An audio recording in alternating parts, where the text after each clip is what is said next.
there, and welcome to Jenni Marie Studios. My name is Jennifer, and this is where music and creativity come together in the most joyful and unexpected ways.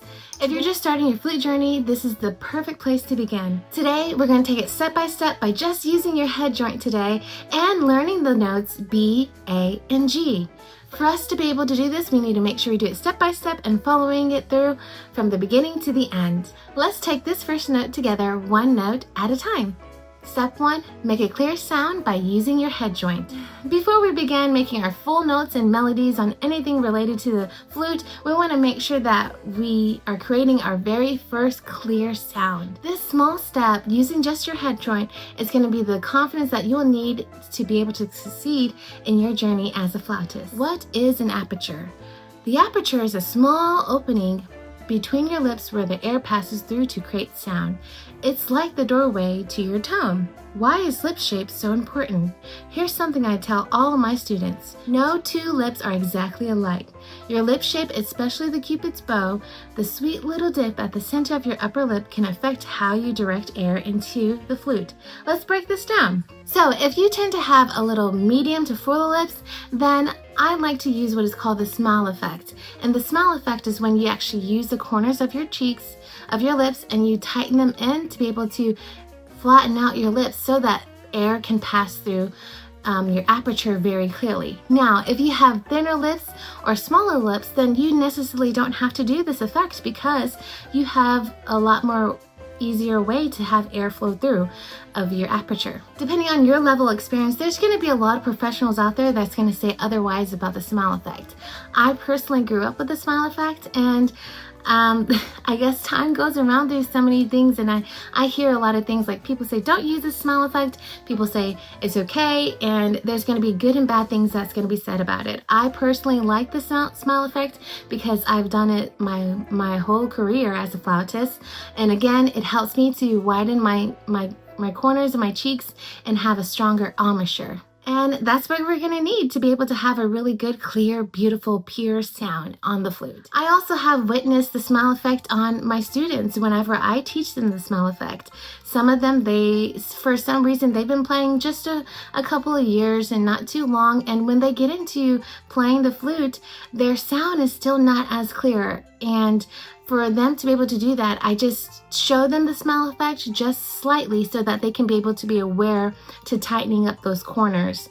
Now, I use it also to make sure that they're aware, definitely for beginner students, because many beginner students, they don't understand that that is a muscle right there that we have to use in some form. So being able to bring an awareness to younger beginner students is also a reason why I like to expose students to the smile effect. But of course, give it take whatever you feel right and what you believe is going to be effective for you and your embouchure. And I practice gently widening or pinching the corners of my lips to make a smile and then loosening it.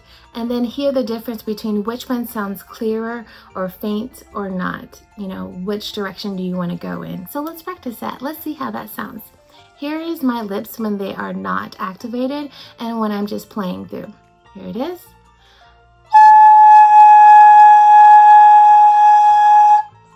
Here it is again. When, again, my lips are they're not doing anything, they're not even corners or anything, they're just nice and natural.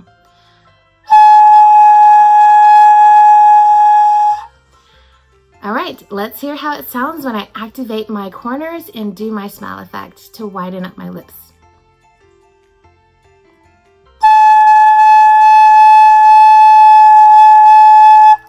How does that sound? Let's hear it again. I'm going to do it where I don't open, when I don't widen my lips, and then when I do widen them. Let's see if we can hear a difference.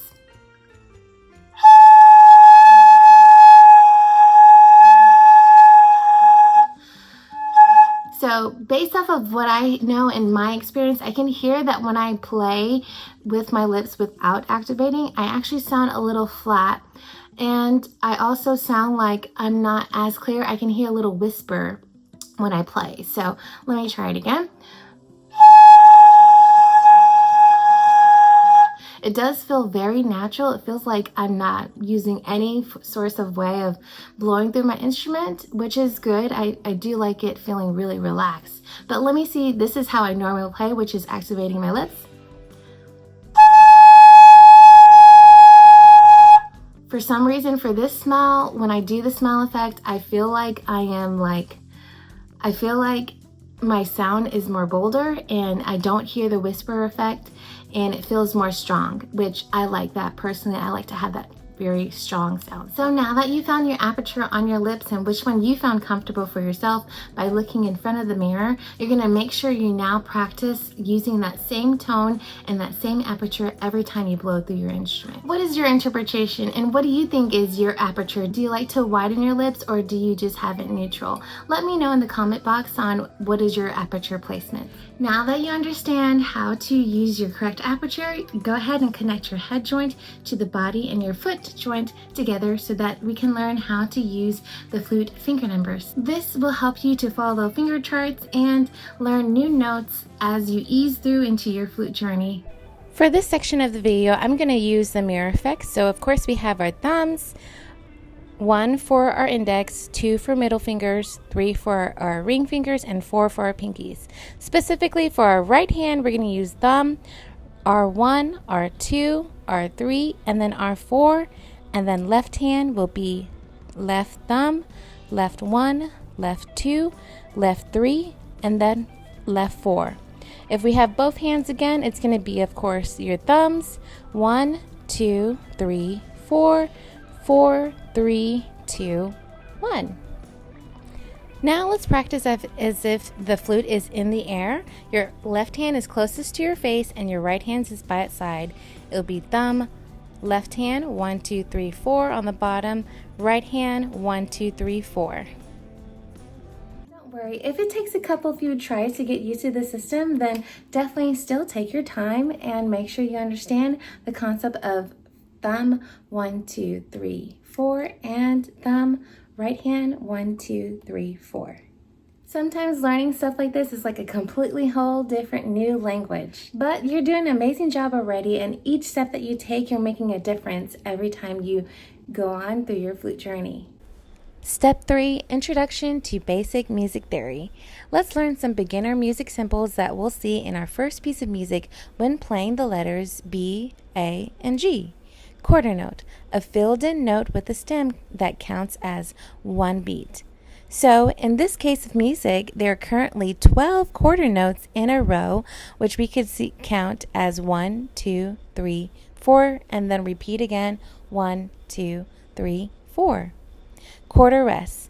This is a little squiggly symbol that means silence for one beat. So just like your quarter note, it is for one beat, except the quarter rest is going to have no sound. I like to use a sh reference to identify its sound. Bar line. This separates the measures in music. So in this case of our music, we have a total of 1, 2, 3 bar lines. Measures is the space between the bar lines. So in this piece of music, we have a total of 4 measures in our song. Double bar line, this signals the end of the section or the entire piece. So as you can see, our double bar line is at the end of the song, telling us that we are done with the song. And last but not least is our time signature. This number is at the start of the music, as the top number tells us how many beats are in each measure, and the bottom number tells us what gets the beat. I know that's a lot of information, and I don't expect for you to learn everything all at once, but I do expect for you to learn and to gain your skills. So from now into the next video, I will again be introducing to you more theory so that you'll be able to identify what these notes are and advance into more notes. Step 4, let's all put it together and play our first 3 notes, B, A, and G. So in this case, we're going to think about step 1, which is our lip aperture. Step 2, our finger numbers. Step 3, the music theory that you just learned, and then now get to play your B, A, and G. Let's put it all together and learn your first notes. As a beginner, when learning your first notes B, A, and G, it's important to understand where your fingers go, especially your thumb and pinky. In your left hand, Place your thumb on the small side lever located on the side of the flute. It's just below the keys your fingers press on.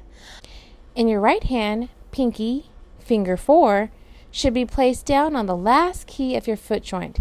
This helps stabilize the flute and sets the foundation for good hand balance. Try holding your flute just with your thumb and pinky. This will help you feel the balance between your hands and the instrument before adding any more fingers and keys. Okay, so let's start with B position. That means, again, keeping your left hand thumb down and your right hand pinky down. The finger that we're going to add now is your left hand first finger.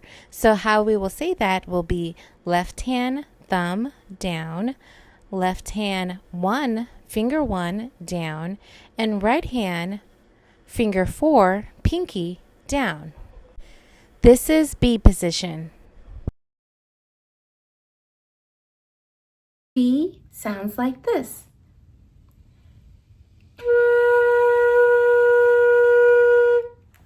Again, I'm thinking about my lip aperture, my finger numbers, making sure I have the right finger numbers, and I'm going to think about theory here in a few seconds. Here it goes again.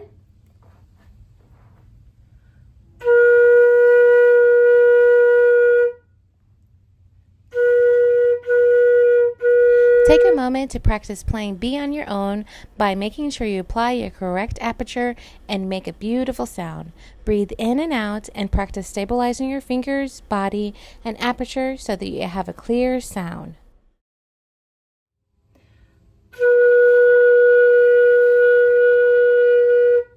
Here it is again. Can we now play 4 quarter notes in a row and 4 quarter rest after in a row? And make sure you poo each sound, poo or 2, each time you play through. Ready? Here's B. Ready and go. Rest, rest, again. Rest, rest, rest, rest. Rest, rest, rest, last time.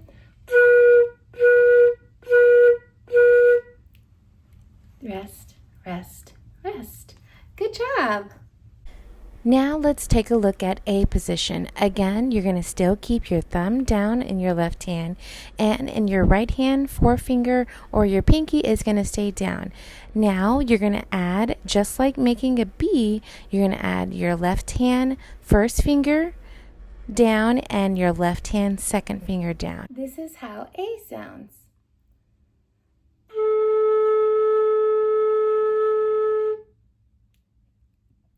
Here it is again.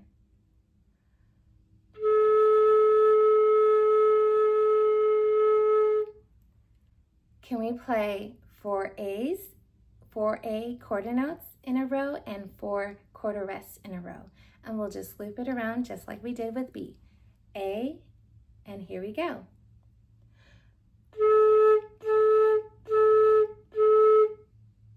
2, 3, 4. 1, 2, 3, again. 1, 2, 3, last time. 1, 2, 3, 4. Good job on working on A. Okay, we're on to our last letter, which is G. Again, you're going to keep your same hand position in left hand thumb and right hand 4, pinky down. And you're going to add left hand first finger, second finger, and your left hand third finger. So it'll be left hand thumb, 1, 2, 3, right hand pinky. This is how G sounds.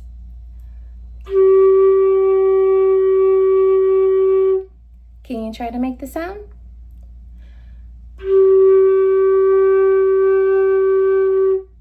Now play 4 G quarter notes in a row and quarter rest, 4 quarter rest as well. Again, do the same like you did on B and G, B and A, and make sure you say poo or 2 when you make a sound. Ready?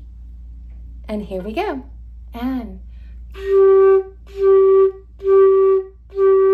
rest, rest, rest, rest. Rest, rest, rest, rest. Rest, rest, rest. Last time. Good job. Good job on playing B, A, and G. Now, can you play B, A, and G very slowly? Think about your aperture, where your lip placement is, and make sure that your body is nice and relaxed and you're playing B, A, and G. Here we go. This is how it sounds.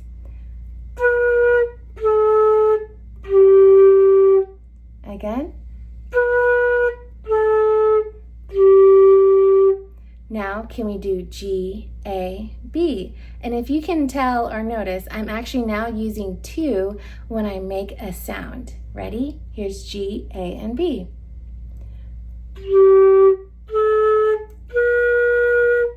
Again. Now I'm going to do B, A, and G, and then G, A, and B. Here it is.